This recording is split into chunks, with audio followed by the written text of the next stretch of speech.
যেই ট্রাফিক জ্যামে ৩ ঘন্টা আটকে থাকায় আমাদের মেজাজ খারাপ হচ্ছে, সেই ট্রাফিক জ্যামেই ট্রাফিক পুলিশ সারাদিন দাঁড়িয়ে থাকে আমাদেরকে যাওয়ার সুযোগ করে দিতে। যে রিকশার পলিথিনের ছোট্ট ফুটি দিয়ে পানি ঢুকে প্যান্ট ভিজে যাওয়ায় আমরা বিরক্ত হচ্ছি, সেই রিকশার চালক বৃষ্টিতে ভিজে যাচ্ছে আমাদেরকে পৌঁছে দিতে। যে পুরনো ছোট্ট বাসায় গাদাগাদি করে থাকার কথা বলতেই আমাদের প্রেস্টিজে লাগে, সেই বাসারই থাকা খাওয়ার খরচ জোগাড় করতে পরিবারের কর্তার মাথার ঘাম পায়ে ফেলতে হয়।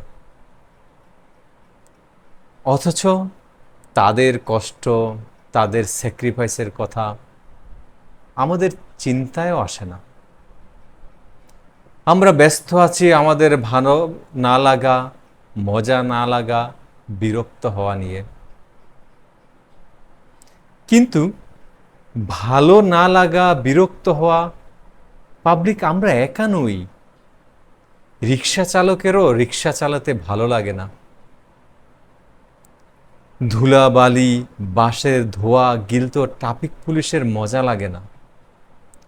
আসলে দুনিয়ায় যার যে কাজ তার সেটা করতে মোটেই ভালো লাগে না। তারপরেও ঝড় তুফান উপেক্ষা করে সর্দি কাশি ভুলে গিয়ে উত্তেজনাপূর্ণ খেলা সাইডে রেখে দিনের পর দিন কাজ করে যাচ্ছি আমরা। কেন জানেন?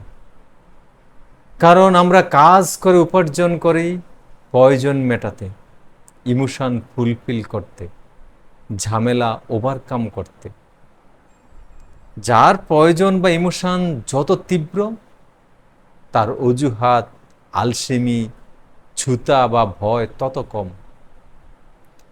মনে রাখবেন, ভালো না লাগা একটা জাতীয় সমস্যা। এটাকে প্রশ্রয় দিলে আপনি ধ্বংস হয়ে যাবেন। আর এটাকে কন্ট্রোল করতে পারলে আপনি তিরিং বিরিং করে এগিয়ে যাবেন। তাই মজা না পাইলেও আমাদের কাজে বারবার ফিরে আসতে হবে। ভালো না লাগলেও বই খুলে বসতে হবে।